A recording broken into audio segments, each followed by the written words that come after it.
زما نوم ډاکټر ضیاء الله دی او زه دلته کې په پرایم ټیچنګ هسپتال کې کنسلټنټ پلمونالوجسټ یعنی چیسټ سپیشلسٹ په طور کار کوم او پېښور میډیکل کالج سره به طور فیکلټي کار کوم. زه دلته نه ریسنټلی ما جاین کړی دی خو زما د سپیشلایزیشن نه پس په لیډینګ هسپتال کې په طور کنسلټنټ او ایسوسیټ پروفیسر 20 کاله ما هلته تېر کړي دي او 20 کاله کې زمونږ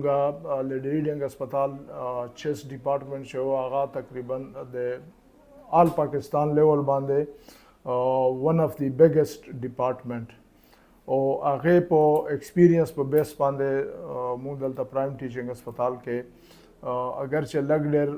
پلمونالوجي کې کار مخکې هم کېده یا چیسټ ریلیټډ کار به مخکې هم و خو اوس زما راتلو سره موږ هلته کې چې کوم ریډینګ هسپتال کې څه فیسلیټیز اویلیبل وو او مغه فیسلیټي موږ سره دلته کې هم اویلیبل دي او بله ښه خبره پکې دا ده چې دا ټول انویسټیګیشنز او پروسیجرز چې دي هغه په صحت کارت په باندې هغه لکه فری اف کاسټ مریض ته میکسیمم چې دي ټیسټونه هغه دا ټول صحت کارت باندې دلته کې فری اف کاسټ کیږي. زه به دا ووایم چې دغه لکه هغه انویسټیګیشنز کې یا هغه ټیسټونو کې د ساه ټیسټ کولو لپاره د سپایرومیټري سروسز وي، الټراساوند کېدای شي،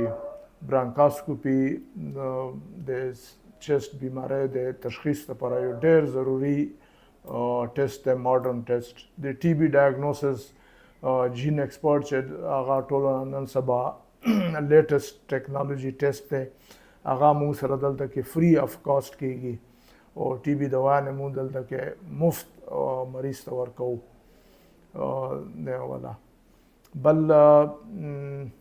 او دغه اهمیت دا دی چې لکه دلته کې موږ ته مریض راشي فار ایگزامپل هغه ته خو دا پته نه وي چې وایي چې زما ساه خرابېږي خو ساه خرابېدو خو نن سبا دې دور کې صرف ساه خرابېدل سو بیماری نه ده، د هغې بلکل ایگزیکټ وجه معلومول ضروري دي چې دا د زړه بیماری په وجه باندې دا خرابېږي، سینې بیماری په وجه خرابېږي یا نور سیستم کې ګردې،